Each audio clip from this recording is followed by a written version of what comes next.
Há 16 anos, Nelson da Cruz Souza vive na ocupação Mauá, localizada na região central da cidade de São Paulo. Seu sonho é conseguir uma moradia definitiva na região que concentra a maior parte das oportunidades de trabalho, de transporte público, além de diversos equipamentos culturais e de lazer. Mas Nelson acredita que esse sonho está cada vez mais distante de ser concretizado. Isso porque o novo plano diretor que está em tramitação na Câmara Municipal vem sofrendo mudanças que, para ele, não priorizam a população mais pobre. E nós não queremos viver o tempo todo em ocupação, queremos ter dignidade. E o plano diretor, ele reforça a nossa suspeita da manhã não ter onde morar. Não queremos plano diretor sendo fatiado na cidade de São Paulo, como se fatia carne de boi em açougue. Querendo um plano diretor com inclusão social e participação popular, que ouça a população dessa cidade. Debatido em cerca de 40 audiências públicas, o texto inicial do plano diretor foi substituído no último mês a partir de mudanças incorporadas pelo vereador Rodrigo Goulart, do Partido Social Democrático. Esse novo texto foi aprovado em votação no fim de maio e contou com poucas audiências públicas. A tramitação foi questionada pelo Ministério Público, que entrou com uma ação civil pública pedindo a suspensão do processo.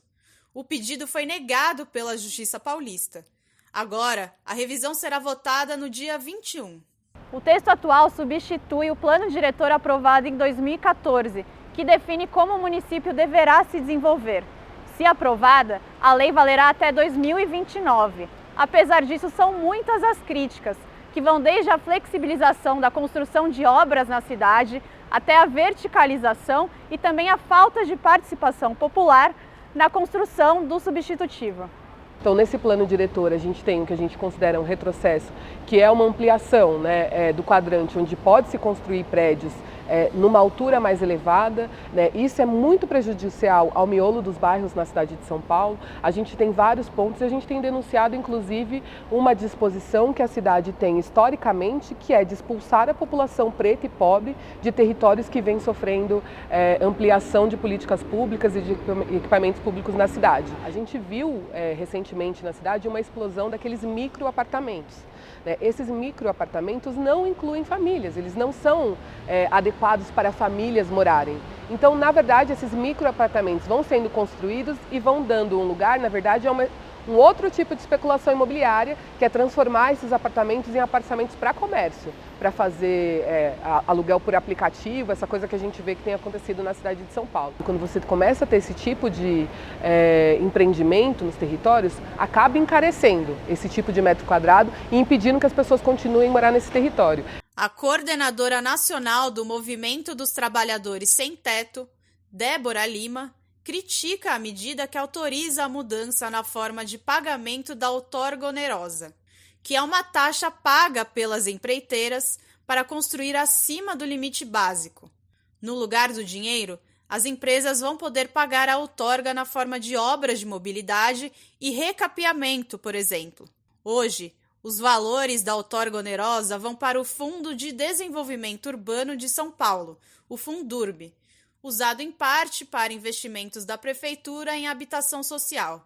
Essa medida ainda está sendo negociada entre os parlamentares. Em vez de aumentar áreas, ZEIS, Zona Especial de Interesse Social, que são as áreas destinadas para moradia popular, moradia social, está acontecendo uma diminuição e isso a gente sabe que quem também vai sofrer é o pessoal que a gente vê aqui na cidade de São Paulo, o quanto aumentou as pessoas em situação de rua, o quanto aumentou o índice de sem-teto, muita gente tendo boa parte do seu salário tem que escolher entre comer ou pagar aluguel e não ter investimento para essas áreas, quem vai sofrer vai ser a população da cidade. A vereadora Luana Alves, do PSOL, critica a possível dispensa de estudos de impacto ambiental em locais destinados a projetos de intervenção urbana, que poderiam transformar, por exemplo, um bairro residencial em comercial e provocar uma série de despejos e remoções.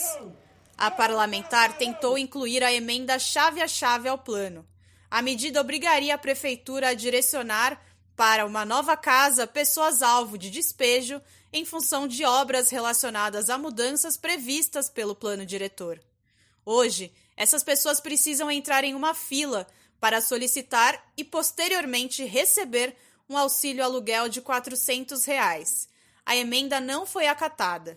O que tem, na verdade, é que foram atendidas as demandas do setor das construtoras, incorporadoras, elas foram atendidas. Então, por exemplo, a questão de não pagar Fundurb, a questão de verticalizar perto de transporte público com mais vaga de garagem, tudo isso foi atendido. Assim que foi uma reivindicação, um documento que a Secov, que é um sindicato de construtoras, enfim, incorporadoras, entregou para a prefeitura um documento que a gente teve acesso e grande parte das demandas deles foram atendidas e as da população não foram.